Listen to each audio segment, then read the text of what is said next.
world, and I've got Toby with me. I'm going to see if this other gentleman joins me as well. But we've got a lot taking place in the world and around the world, and all along those lines. So, how are you doing, Toby? I think Benjamin said he was on his way and everything, so he's a potential guest that we've got and everything. But lots going on in this crazy world of ours, and all along those lines. So, I don't know why we've got this person in charge, but every time I turn around, he's doing something else new and exciting.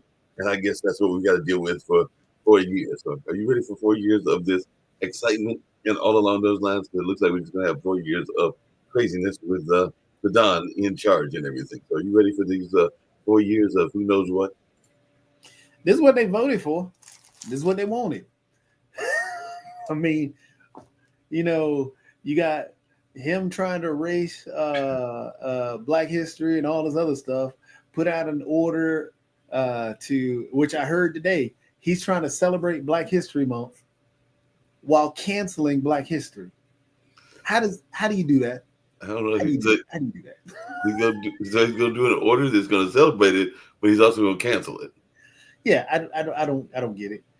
I Yeah, don't get it either. But apparently, another one of his loyalists has been confirmed. So Cash Patel is the FBI director. So I guess he'll be now going to the. He was confirmed by the Senate despite deep Democratic doubt. So I guess the Democrats weren't too happy with him and everything. But it looks like he is the new FBI director. So I don't know enough about Cash Patel to know what's going on in that space and everything like that. But apparently, he's going to be running the things in that sense. So what do you know yeah. about this? He wanted to tear down the FBI, and this is what he's going to do. He's going to do the same thing. It's just basically Trump has his loyalists in there. That's all. And he's got people he can tell what to do. They're not going to question him. They're not going to push back. They're just going to do what he asks. And that's the sad part. This is where we are. This is what they voted for. I mean, again, you got Pete Hegseth now sending in a list to Congress of people he's going to fire or he wants to fire. And these individuals that he's listing are all like top of the line quality individuals, but they disagree with what's going on. I mean, you had the naval officer who's been one of the longest serving, well regarded and respected across the globe. Nah, he's gone. Why? Who knows? Pete Hegseth, he's drunk. Cash Patel. Cash Patel now is going to be in there. He's going to let go of all these FBI individuals. He's got his enemies list as he lied to Congress and he never really had one. Dude, you wrote a book that said you had one. Last week, or pretty much the last time you were on Fox News, you said you had one. It's the same thing with RFK. RFK says, well, he's for vaccines now. Dude, you were never for vaccines. You were the lead anti-vaxxer. You started a whole. You have shirts selling not get vaxxed. So it doesn't matter right now. This is why I told Rick earlier. I'm with Sasha on this. They voted for it. This is what you wanted. This is exactly what you wanted. Speaking of things that people voted for and everything, it looks like Republican Senator Mitch McConnell has said that he will not be trying to stay in office and all along those lines. So he's saying that he's not going to do that. So he's saying that he won't seek re-election next year in a decades-long tenure as a power broker. And he championed conservative causes, but ultimately he ceded the ground to the fierce GOP populism of President Donald Trump. So definitely we're going to see what folks have to say, because apparently he was the longest serving Senate party leader in U.S. history, and he chose his 83rd birthday to share his decision not to run for another term in Kentucky and to retire when his current term ends. So it looks like he won't be the one that'll be Donald Trump's whipping boy, for lack of a better term, and everything. So what's our take on this? Because it looks like Mitch is like, I've had enough. I mean, hey. He's a sick old man. He is a man that we today, because of him, we have today Donald Trump as president. Because when it was January 6th, he couldn't vote and bring his people to vote for impeachment. And that would be the end of Donald Trump. There would not be any more this idiocy. Because what's happened today is like a huge ship, like United States of America, hit the iceberg. And there is a leakage now. That leakage is going to go for another year and a half until midterm election, and possibly another 3.5 years before presidential election. I think people will eventually, with the what's happening right now and with the tempo, how is it all happening? I think very soon Americans will go on the streets to protest against everything what's happening.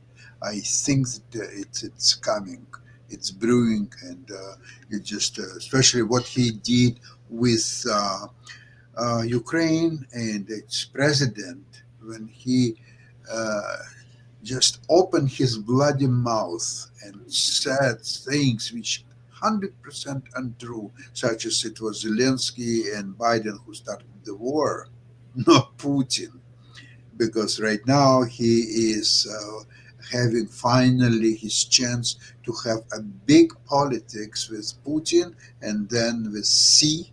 And I think it will all end up that they will carve all the world to themselves, three of them, and then eventually they will leave all the democratic institutions, G7, the all alliances, NATO, and they will move into BRICS because this is where Trump can use his talents and make deals and make money and getting paid over the table, under the table. It's not going to work with European democracies. He's not going to make that type of money, and that's where he want to thrive is with countries and run by autocrats like Putin, like Emperor Xi. That's where he belongs. Where he wants to Well, we're be. going to hear from something that we haven't heard from in a while. I got Rick with me, but I've also got a young gentleman that comes in, and he's been trying to come in on a number of shows, but I told him he could definitely come in on the political show because he said he's interested in talking politics, and he's actually got a thing called the Schrader Nation and all along those lines, but he has dealt with everything from dyslexia to actually being a major promoter on his college campus and all along those lines. So we're going to see what his thoughts are, and maybe he's conservative, maybe he's liberal. I don't know enough about Mr. Schrader and everything. So let's learn about Mr. Benjamin Schrader and see what his thoughts are politically and everything. Quite reached the floor yet. Well, hello, my friends. It's great to be talking with you today. It's great to be here. And I look forward to chatting with you about politics. So, full disclosure, I am on the board actually of the Austin Young Republicans, and I will be joining the state board for the Texas Young Republicans as the Central Texas Regional Director. So, I am conservative. I'll be the first to admit it. And I think that we'll have a great conversation today. Could you please comment on what Trump said about Ukraine and its president, Mr. Zelensky? Well, I think the biggest thing that Trump is going for is that he wants the war to end. We see this with his deal with Israel. We see this with Ukraine. He wants the war to come to an end. And I do think it is a misinterpretation to put that he is some type of dictator or that he is supporting dictators to say things like that when he has clearly condemned Russian aggression. He wants the war to come to an end, and he's going to make that happen one way or the other. Okay, they're meeting now in Saudi Arabia. Have you heard in the last several days that he condemned the Russian aggression against Ukraine, even once? Well, he has made that very clear. He made a post, I believe it was on Truth Social. When was that? What did he say in that post? I mean, throughout his tenure, he said that the Russian No, not 10 invasion was years. wrong. I don't need 10 Wars years. of territorial expansion are How unacceptable. about last 10 days where he condemned Russia? Well, I'm sure that he's negotiating and trying to work something First of out. all, he's not even negotiating. It's his team is negotiating. And they're not negotiating in a good faith. Look at that. There is a war between Ukraine Well, I fundamentally disagree with that. No, hold on. There is a war between Ukraine and Russia. So he is a peacemaker. So he has to talk to one side, another side, and try to bring their positions together. But that's not what he's doing. He's took Ukraine out of the process completely, and he is now talking only to one side, is Russia. and he's using these so-called peace negotiations as throwing Ukraine out and get friendly with the dictator Putin, and then it will be dictator C, and then US will move, or Trump will make it move, to BRICS, out of G7, out of any democratic institution. That's what is doing Donald Trump. And I don't think that American people will agree with that, and they will go on the streets to protest what's going on. I mean, I think that's Hold on a second, incredibly hyperbolic view of the situation. That you want to pose Trump as a dictator when the riots were happening after George Floyd. He did not deploy the military, did not deploy the National Guard, and when he's meeting with just the Russians, he's trying to cut down the peace process. We see when we bring in the Europeans, when we bring in other people, it slows it all down. He's trying to make it happen because. And to end this war, and so that it doesn't spiral into a proxy war. Let me ask you a question. So my wife is losing her shit. She's like, shouldn't we be freaking out that Kash Patel has now been appointed to run the FBI? So what would you're dealing, most of the people in these little boxes here are leaning liberal. What would you tell liberals to make them feel less uneasy about Kash Patel, who's called people who disagree with Trump enemies of the state? What would you tell people to make them feel a little less freaked out about him running the FBI? Well, I would say, of course, there's hyperbole on both sides all the time. Fundamentally, the FBI, I mean, the way that it acted against Trump, the way that it acted against a lot of conservatives it's disturbing, because I genuinely believe that they took it a little too far. Yes, people can do things wrong. People have done things wrong, but they took it too far and people lost trust. So with Kash Patel, I'm not 100% familiar with, all of his positions, what he is going to be doing. But at the same time, the FBI has been partisan when they should be bipartisan. They should be putting the law on everyone equally instead of examining, Republicans with a fine-tooth comb. Are you familiar with? Hold on.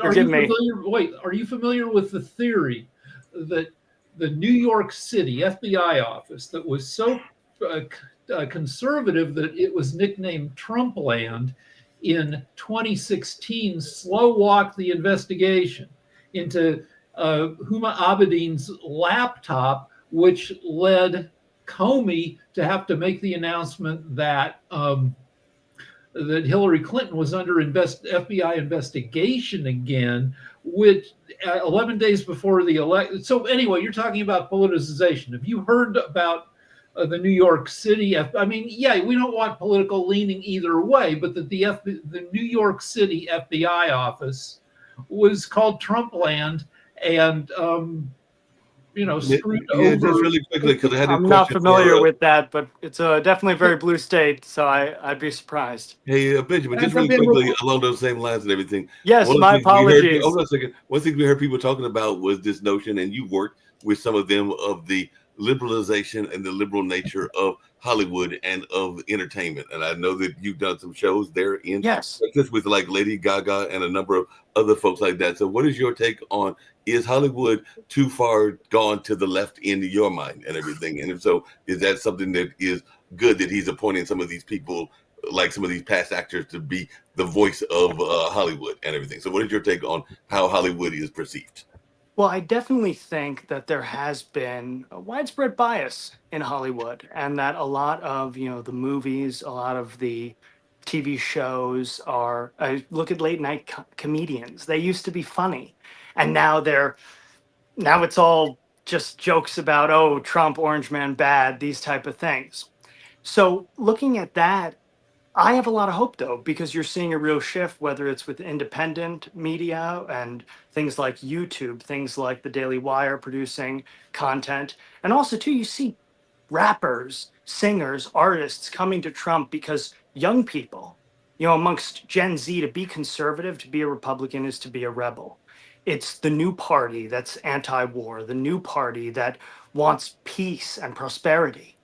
And so I see a lot of hope with Hollywood and a lot of the people coming around. We see this with tech. We see this with big business. We see this with people coming around, seeing that the view has shifted, seeing that people are now becoming more conservative and are more open to Trump's policies than they were in his first term. Hollywood was too liberal. I would be the first to say that. I think that you see the declining sales across the board, you see the politicization, and then you see a movie that goes out that's very patriotic, like Top Gun Maverick, that did fantastic. So I think you will see Hollywood become more conservative. There will be holdouts. There will be still some very liberal-leaning people, but I definitely think that at least we might get it back to the middle. Hey, Benjamin, So let me know you real quick. mentioned late night. Well, let I me, feel great. I'm very popular today. right. You mentioned late night. I wrote for late night for 12 years. Our staff, was mostly liberal, but also included conservatives. And the mandate, not the mandate, but the sentiment was to be politically neutral whenever possible and to make fun of what there was to make fun of. Now, my particular late night show that I worked on, the host, his hometown was Las Vegas, Nevada. Mm-hmm. And he came out strongly. He cried on the air because a guy went to one of the casinos and booked a room out on a high floor and shot 500 people, killing 50 of them. And he was devastated that it happened to his hometown. And, I remember many years ago, Michael Jackson was in the news every frickin' day. And we hated that because we ran out of things to say about it. And I can tell you that I would assume that people in late night are sick of writing about Trump, having to come up with ideas for Trump, but Trump sucks all the topical oxygen out of the room. He's the one saying a ton of stuff. So there are some funny times, but I would say, just watch a late night show. A lot of them go from being funny to being preaching or to get clapter to go along with what the general audience's view is. So I definitely hear where you're coming from. I would say overall I disagree, but with tragic incidents like that, of course, it's understandable. That was a tragedy. That mass shooting was a terrible, terrible incident. So Benjamin, just really quickly, because I want to bring in Mark. Oh yes, JATOVI. I'm so sorry. I've seen you holding up your hand. Forgive me, my friends. No, you're fine, Benjamin. I just wanted to jump in real quick because since we've gone over a bunch of different topics and we're on the Hollywood issue, which there was actually an explosion that happened in terms of the right-wing world that got the right wing really upset about Saturday Night Live, and it is in line with exactly what you're trying to talk about with comedy per se. And this is, I think, where the disconnect is and the manufactured outrage comes into play when talking about Hollywood and the issues surrounding it. Because when you say that Hollywood is so liberal, they're poking fun at what Hollywood does, and as Rick tried to express, and actually being in a field where I'm having to do basically comedy and talking all the time, it's not that it's poking fun or picking at Trump because it's not funny or blah blah blah. It's the fact that when you poke fun at something that we're highly sensitive about, it becomes unfunny. And that is what I'm trying to talk. That's where we are right now. The right wing or the Republican Party is highly sensitive towards anything Trump. For example, Trump and MAGA. For example, the Saturday Night Live skit that went so crazy that is all over from Fox News, Newsmax, and I'm sure even yourself, you covered it when Tom Hanks did the MAGA character on Black Jeopardy on Saturday Night Live this past SNL 50. It was crazy. It was a character that he's done in the past. It was hilarious when he's done it in the past. But because it is a sensitive subject to those individuals, just as you said, it's not funny to me. But oh, they always pick at Trump. It's not that they always pick at Trump. When Trump goes on stage and gives a blowjob to a microphone, are we not supposed to make fun of that? When Trump trips heading into a truck, are we not supposed to make fun of that? It's the same thing when Biden looks sleepy at particular areas. Are we not supposed to make fun of that? You find the Biden stuff funny, but don't find the Trump stuff funny, and you feel sensitive over that. That happens to us all. So my question to you is, how can we get past the idea that I'm so sensitive over this subject, just as what MAGA pushes out all the time? Don't be so sensitive. It's a joke. Because remember, there was a joke that they said, they were talking about, I forget, but they've been pushing so many jokes. The racist joke about Puerto Rico. They talked, oh, that's just a joke. Why are you so sensitive? Why are you so sensitive? It was a legit racist joke. But when it came to talking about Trump doing whatever, it's so sensitive. So how do we get past that on your side? So I have to say, I do see where you're coming from. I take a little bit of an issue with the premise of it, just because Trump makes fun of himself all the time. There are tons of people on the right that joke all about Trump, that the things he does. I mean, you saw called trash, so he put on a trash vest. I mean, that's pretty funny. It is disproportional.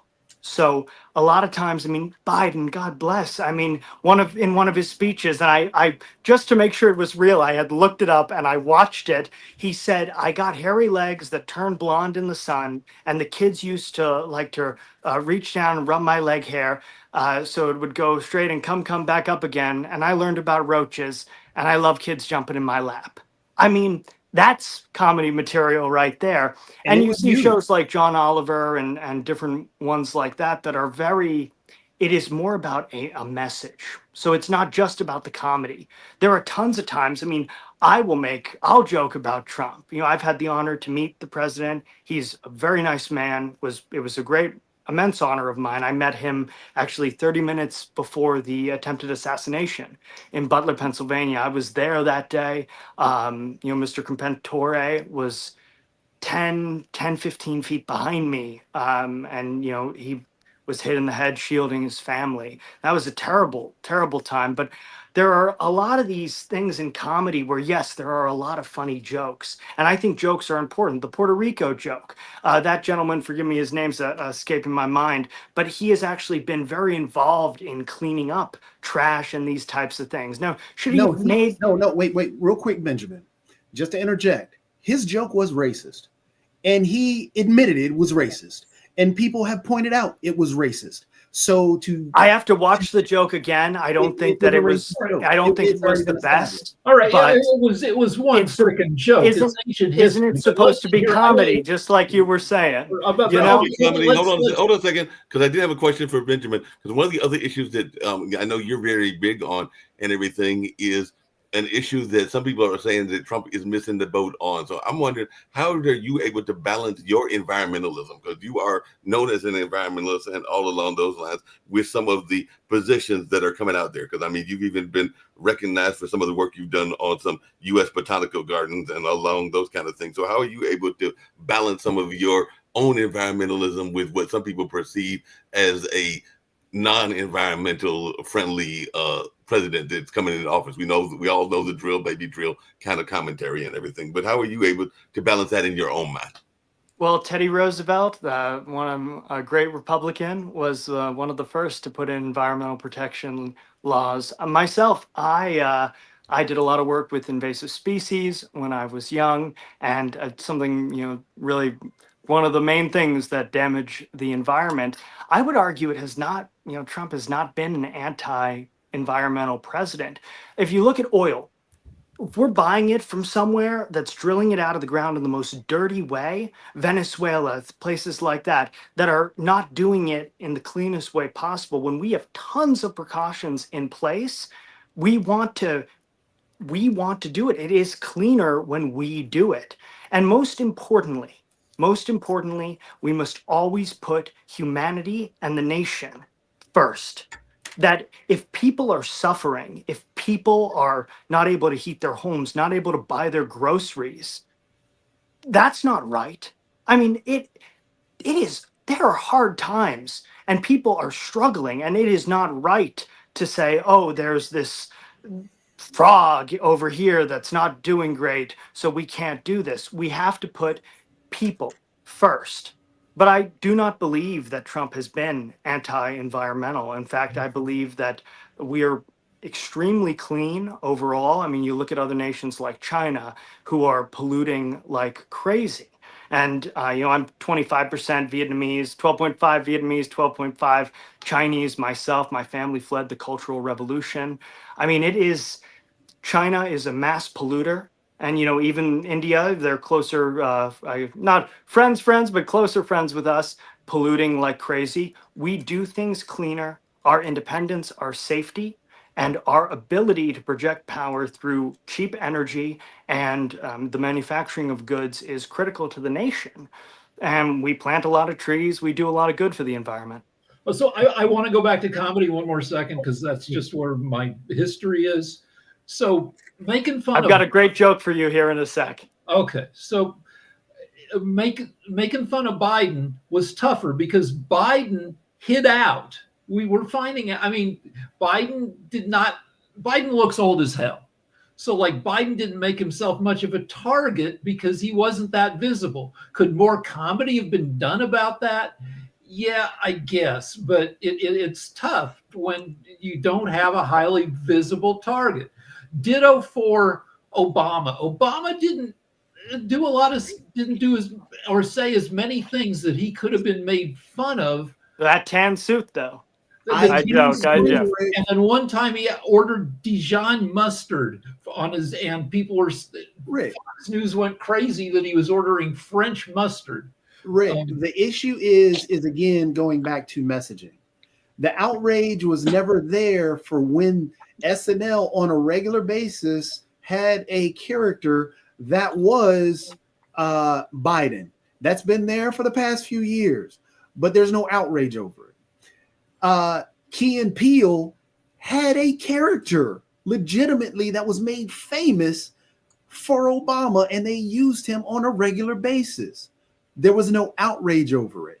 And one more thing. Let me throw in. SNL during his presidential campaign had Trump host SNL. Yes. And so what I'm saying is the problem is there was a lot of outrage over that. People saying that they had, the bad orange man. The problem was the fact that if you make a joke about particular individuals due to the outrage machine, that's where the problem comes into play. Because again, what was the biggest problem with Obama during his presidency? The tan suit and the drone striking American citizens. No, the outrage they had was a tan suit, Benjamin, and you know that. Oh, that was ridiculous. I'll be the first to admit with you that's a joke now amongst people. But again, I mean, Obama had plenty of scandals of his own presidency, Benjamin. That was the outrage. It had nothing to do with anything, but the outrage that came out of that machine was that his tan suit was disrespectful. But comparing that to every single day with Trump, every single thing he does is insanity. No, they're saying they're saying that it's just it's constant from the media. I get no. Again, let's hear what Charles has. Let's see Charles. Yeah, we gotta get a word in from Charles and everything. And I was going to just really quickly before I get to Charles, because Charles might have some thoughts around this as well, because the other thing that you're known for, Benjamin, is your thoughts around healthcare. One of our founders, Kim Calhoun, is here, and I know she's had some things around health as well. So I do know that you've actually been a survivor of a brain tumor and all along those lines. So definitely, if you will share a little bit about your thoughts about how we are handling healthcare in general, because you have definitely been.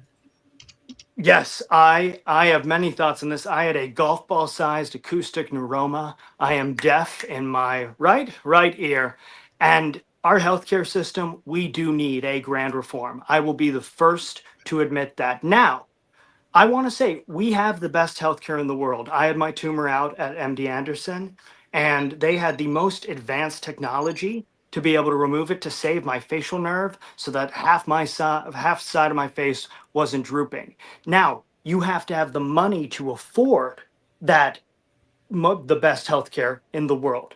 What we need to do to change our system, to mix it up without going to something like socialized medicine where people are waiting a decade to get a heart transplant and they just die before they can get it, is to allow insurance companies to sell across state lines so that it is a competitive market.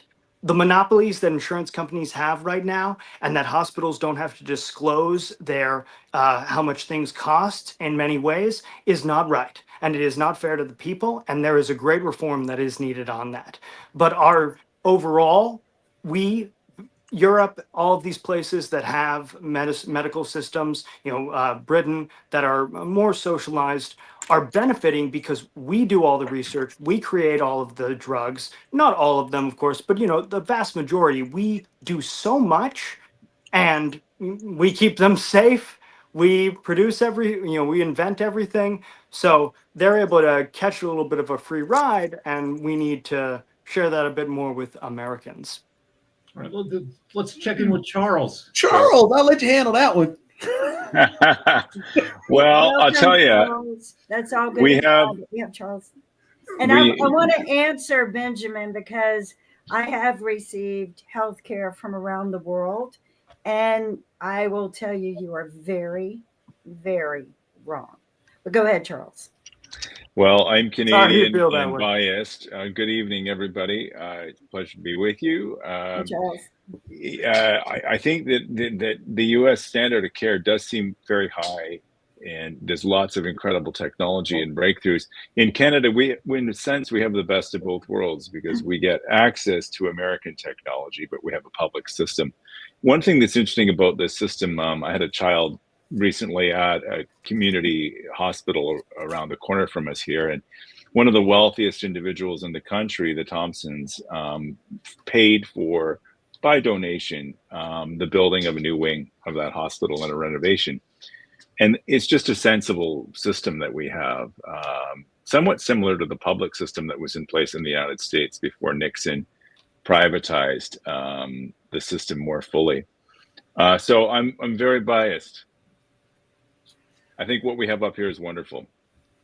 I haven't tried Canada yet, but I will tell you, just about everywhere I have traveled, I have had to experience a little bit because of my spinal disease. And sometimes I have to get treatments in other countries. And I will say other countries are more about healing the people, making them well, and getting them home. And they're also, there's no insurance to worry about. You just get yourself checked in, you go through the process, get the health care you need. But again, they're more about making you well and getting you out of there, not putting you on drugs and keeping you on a lot of drugs or doing a lot of unnecessary things. Now, surgeries like what you were talking about, they're somewhat rare. And I find that certain hospitals around the world do, rare things, but in other countries, it's not about whether you can afford it. And I find that just a shame in this country that people think we're the best and we're not. I go to other countries and breast cancer isn't even thought of. Like, they don't even have it. It's not a problem. Why? Why isn't it a problem in other countries? So you got to take a look at what we're doing, the stuff we're injecting in ourselves in this country. It is not the best healthcare system. Do I love my doctors? Yes, I love them with every part of my heart because of the disease I have, because so few people have it. And I am fortunate that they spend time with me to keep me alive. Well, hopefully RFK will help us all get a little healthier. Yeah, I have no faith in that man whatsoever. But I want to talk about messaging. I'm on your website. I grew up with him, so watch it.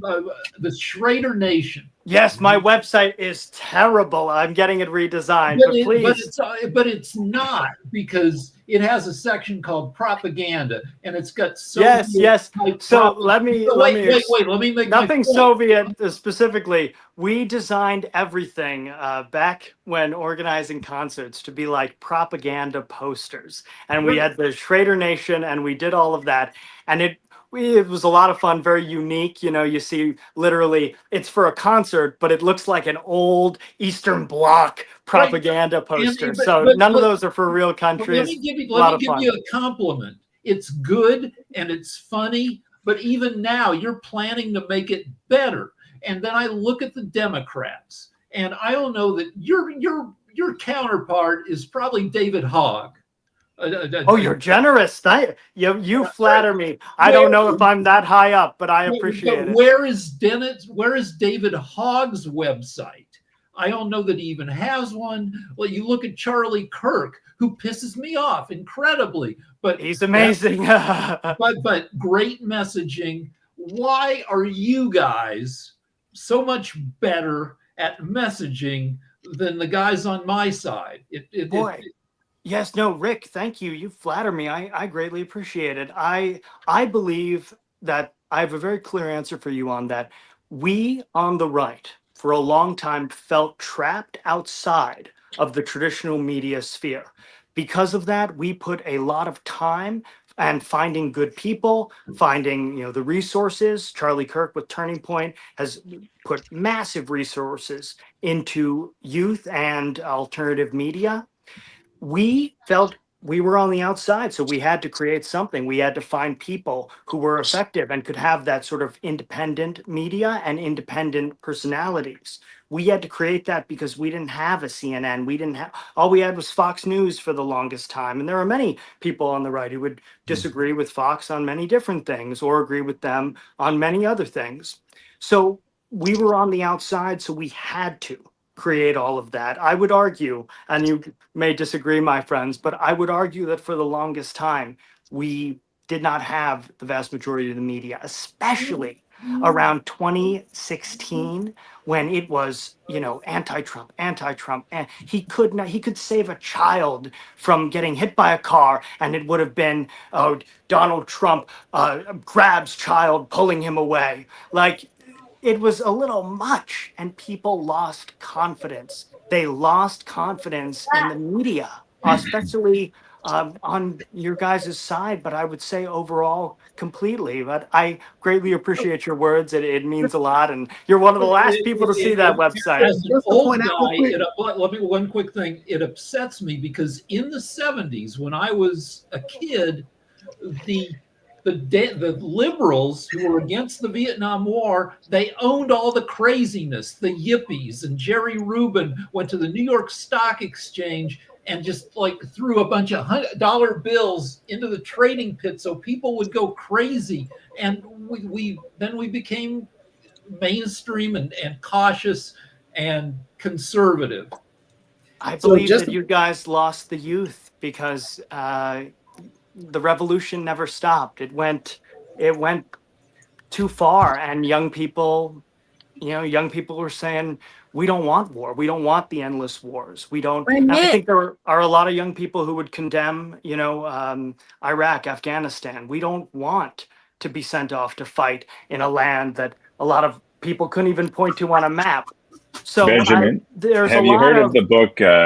There's a book, A Generation of Psychopaths, about the boomer generation. Now, it's a bit controversial, but it talks about the meme of protest culture in the 60s against the Vietnam War. And it neatly tracks when there was the draft. The time the draft was in place neatly tracks the rise of protest culture. And then as soon as middle class and more upper middle class kids were not obliged to go as the draft eased off, so too did protests. So it's good to look back on the 60s with a critical eye, because it's not always exactly the way it was claimed to be. Mm-hmm. But don't you agree that there's always some sort of bias in reportage of some sort, and the best way to approach it is to be honest about that fact in both your own reporting and in others? I don't do too much reporting myself, but I yes, honesty is extremely important, and doing one's best to report the media in a way, or to report news in a way that is true, is Yeah, I mean, really important. I guess what I mean is honesty about, or clarity about the fact that you are presenting things with bias, or that anybody, any Oh, I am a organization has Republican. it. I'm a Yeah. conservative. I'll be the first to admit it, and I No, no, will. no.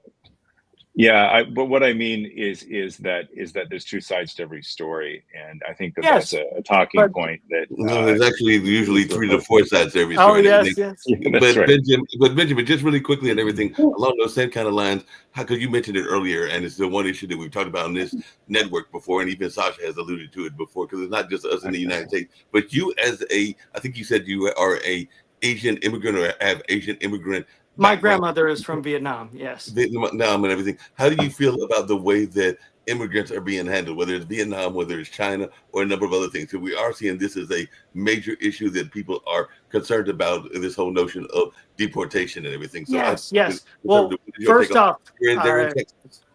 first off, finishing the point that we were talking about, I really do believe that the left lost the youth. That now to be conservative is to be a rebel. It is to be cool. It's the cultural shift. Speaking to immigration, my fiance, she is Hispanic. I've loved the Hispanic community. My grandma came from Vietnam. My family fought for the South Vietnamese against the Viet Cong. The men did not make it out. The women, some of them were able to make it to France, and my grandmother eventually to the United States. I am all for immigration. We need more people. We need more babies. We need to bring the best people in from around the world to help this country if there ever is, in the future, as it looks like there may be a population collapse or a reduction in the population. We want to be able to weather that storm. And to do that, we need people. Immigration, though, has to be legal. It has to be for the country's safety. And it is not fair. How is it fair to someone who waits 10 years to come to this nation and to bring their skills and their talents and to contribute to the one nation on earth where you can go and become an American? You could go, if I went to France, I can't become a Frenchman. I would always be a foreigner. But when you come to America and you embrace the culture, you are then able to become an American. So I'm all for immigration as long as it is legal. It is not right to have illegal immigration. And if someone has come here illegally, then sadly, yes, it is necessary for deportation. And it breaks my heart to say it because I don't want to see that, but that is breaking our laws, and it is not fair to people who came here legally. Hold on 1 second, Rick, because we did have Steve come in, and I know that Steve has been dealing with this issue because there's actually been some Indians that were dealing with deportation. Yeah. Well, it's a pleasure to be here, and I'm sorry I'm only on for a few minutes today. I'm Steve Rao. I'm with Governor Stein today in Washington for the Democratic Governors Association. So hosting a dinner. It's really exciting. All the Democratic governors are here, so I don't want to be late. I got to beat the DC out rush hour. But I want to thank everyone for being on World Politics. Hopefully I'll be on next week. But real quickly, I'm a moderate Democrat, but I'm going to take off the political hat and say that I do agree with what Benjamin has said. I mean, we have legal immigration in this country, and I think that we have to make sure that we understand that these laws have to be enforced. Recently, there was a raid in Cary, North Carolina, and Durham on Indian restaurants and businesses where they found out that the Indians were illegal. Now, the thing is that these people were not criminals. Their paperwork wasn't in order, and sometimes that happens. So one thing I've been telling people and business owners is make sure when someone comes to work for you that they have their background papers, that they have their papers verified. Because if they're not, then it could be a tough road to hoe now that Trump is the president. We see families could be separated. I do believe, though, that there should be, I think the executive orders are good, but I really think that President Trump should do what he did when he spoke to Kristen Welker, is work with the Congress and Senate to accelerate the path to citizenship for those who are here legally, particularly the Indians that are on H-1Bs, the skilled immigrants, stamp a visa on any entrepreneur that's coming here.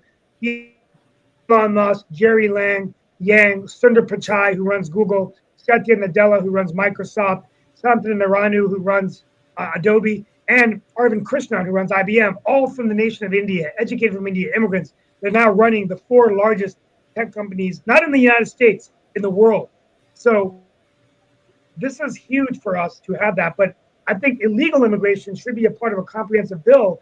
Because the problem was when you say raids, then it gets fear in the community, you know. And so I just wish that there was a way that we could bring that path to reform. But we have to comply with the laws. That he is the president of the United States. He got reelected. He did say he was going to do this. He's doing what he said. So I think that it's the reality of the situation is get your affairs in order. If you're not here legally, you will be deported. Yep. By the way, we did have some questions from Jack Donovan and everything. So he was asking Benjamin, do you believe we should be deporting all the immigrants like we are doing? And he was also asking you, Trump's rule is that being here undocumented is illegal and a crime. So by the way, there was a QR code. So if people are watching, they can scan that QR code and ask questions, much the way that Jack Donovan is doing and everything.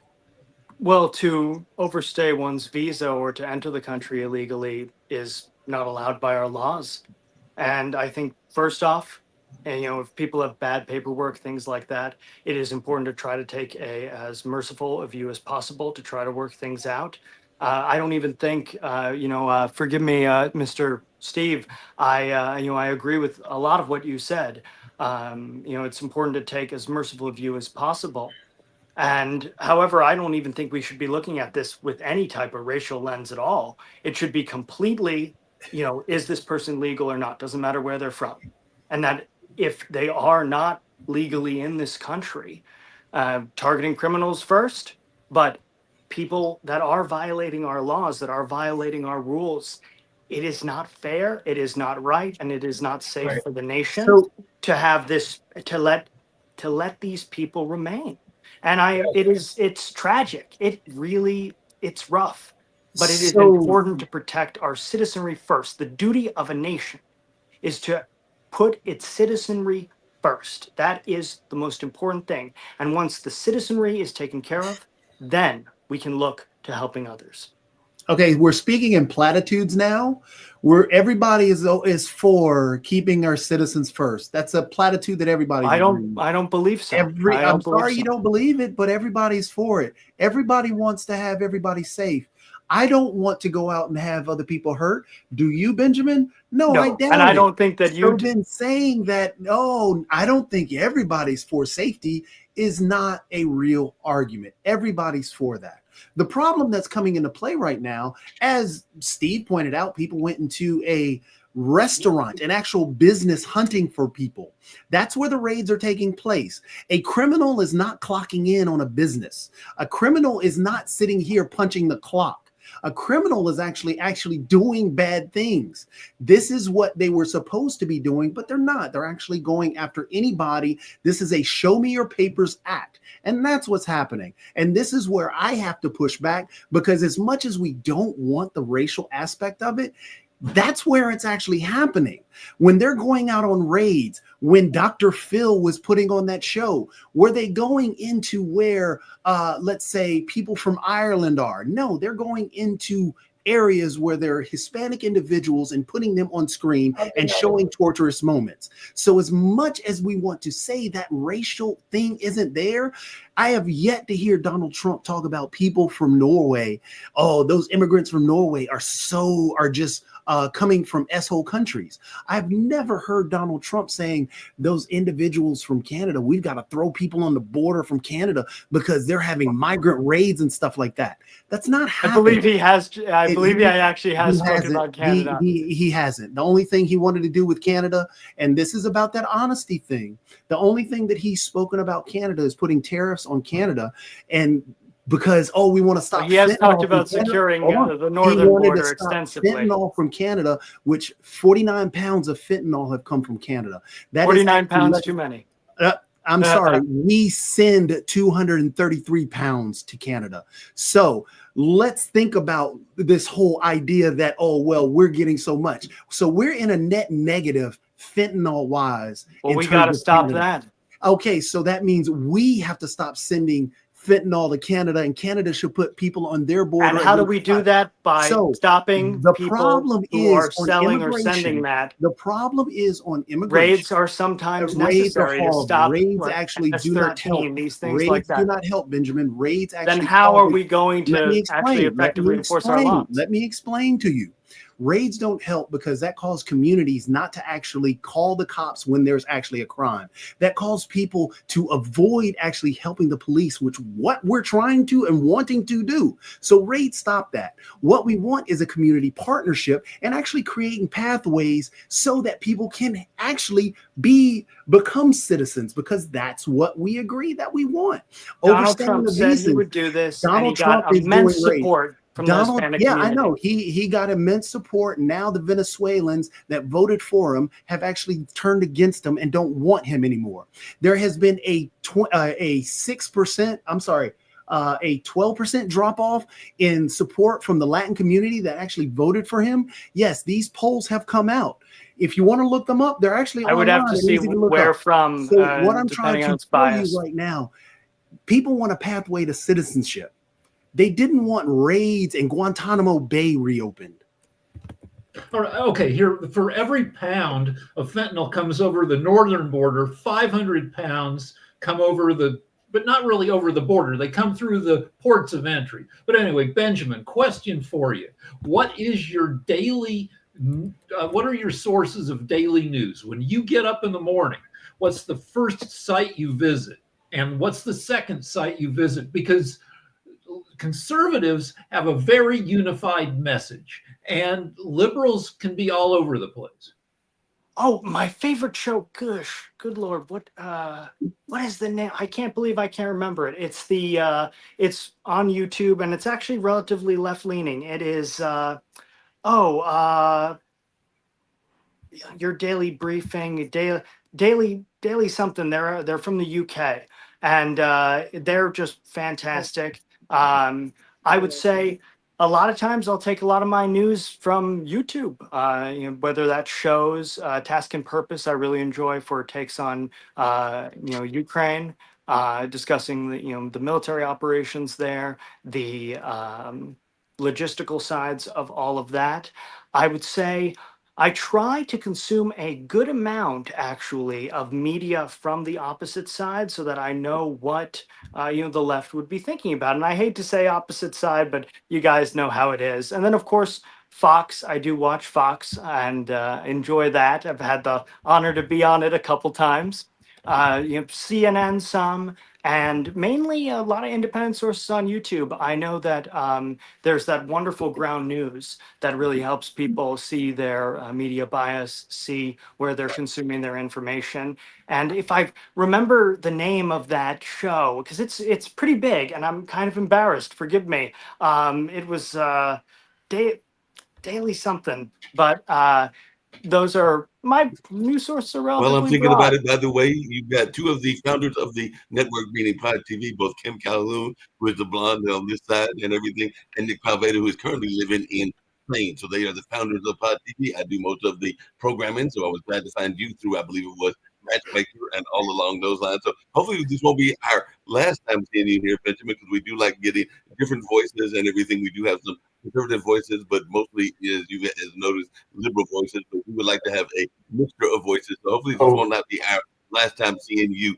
Oh, it won't. This has been a lot of fun. I always enjoy a good debate. Mark, Benjamin, I do the same thing. I listen to, I'm really just a very in the middle person, but I'd listen to the far right.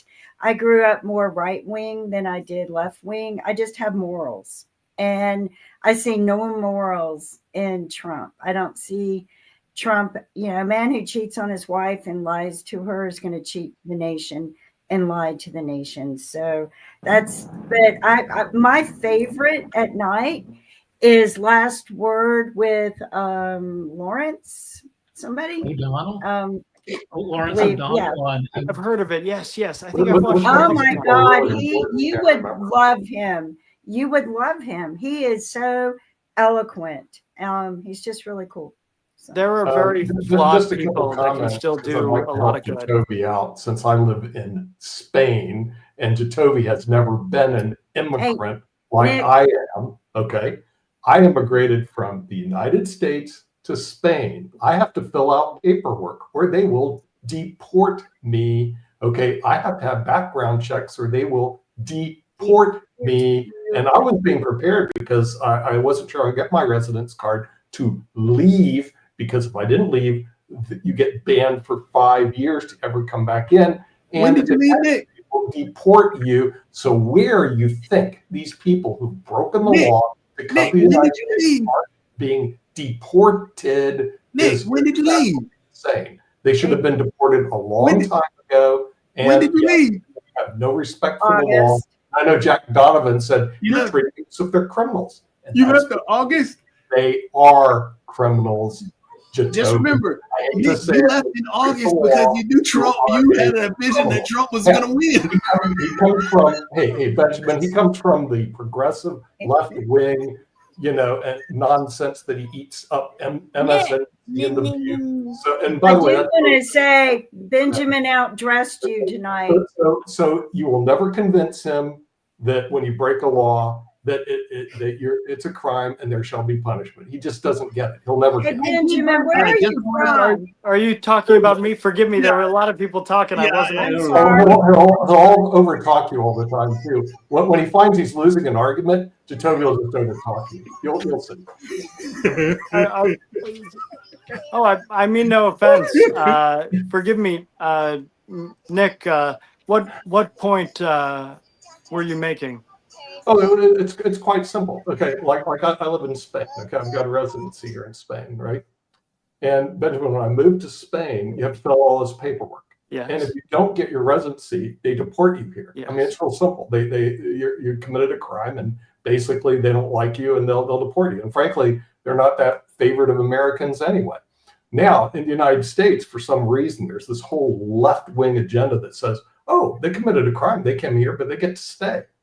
Why are they able to stay there and the rest of the world you get deported? It's because they have this Looney Tune thinking and they listen to MSNBC and The View all the time and they believe all that garbage. I think you make a good point. Here's a question though, Nick. Nick, you're in law. Have you on here? I don't know how long you're going to be able to stay with us because you're going to find out this is a very left-wing. No, it's not. Oh, I always love a good debate, and at the end of the day, we're all American.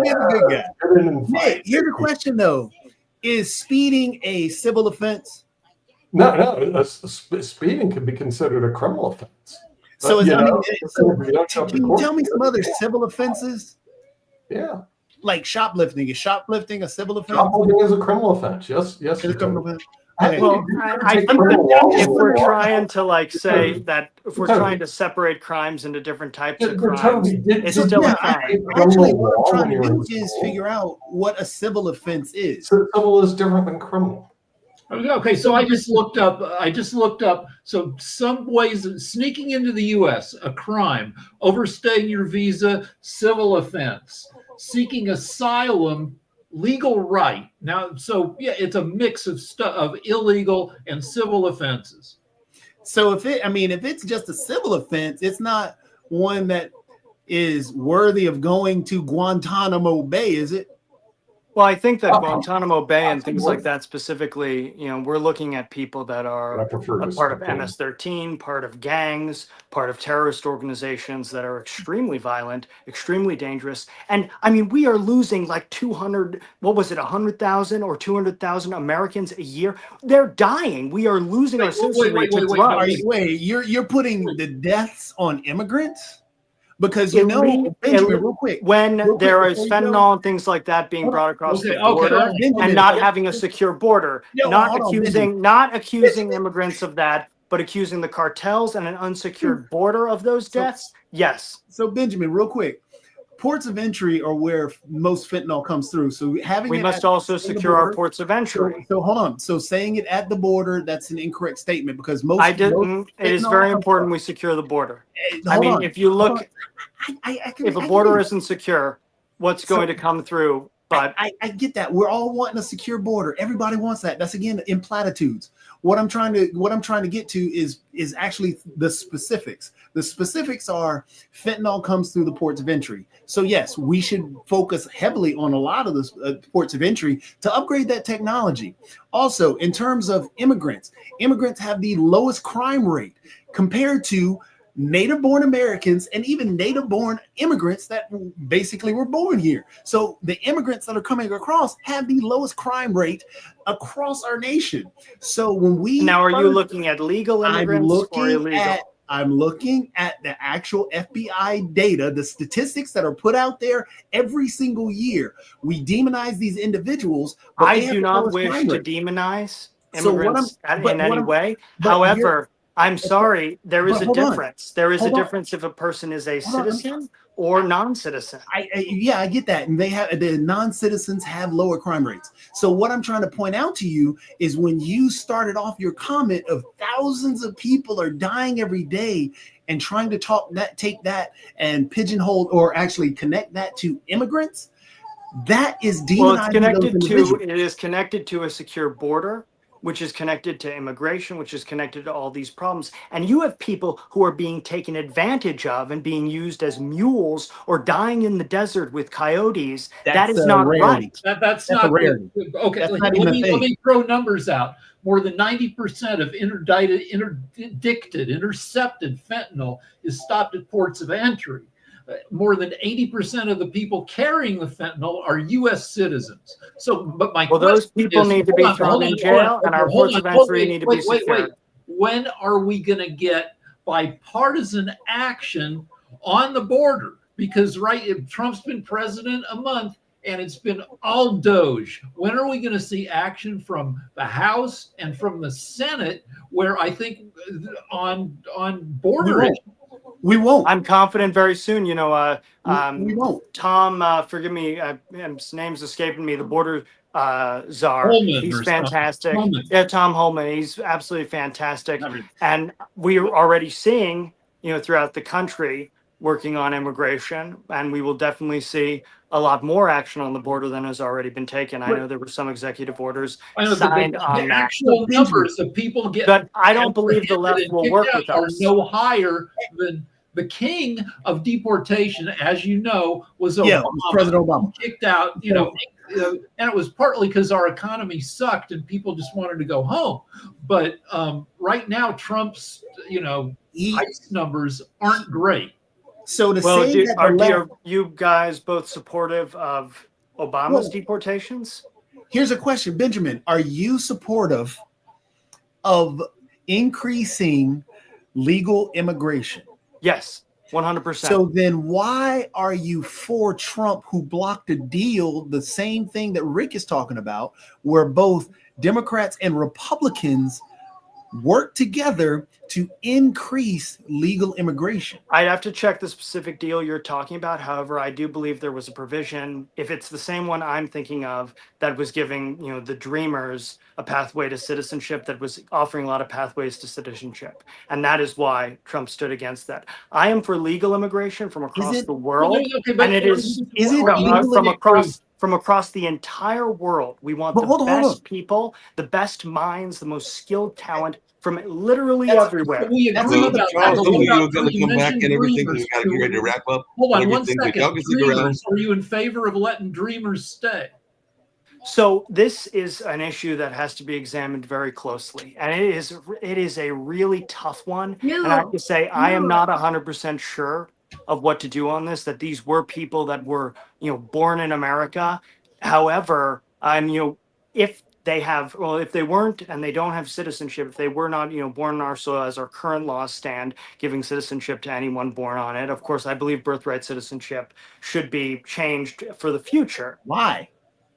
We keep the conversation going on afterwards. We'll continue this on World Politics on next Tuesday and everything. Hopefully Benjamin will join us. We're going to wrap and y'all can continue this discussion later on off there. But right now, nice having you. Hey, great chatting with you guys.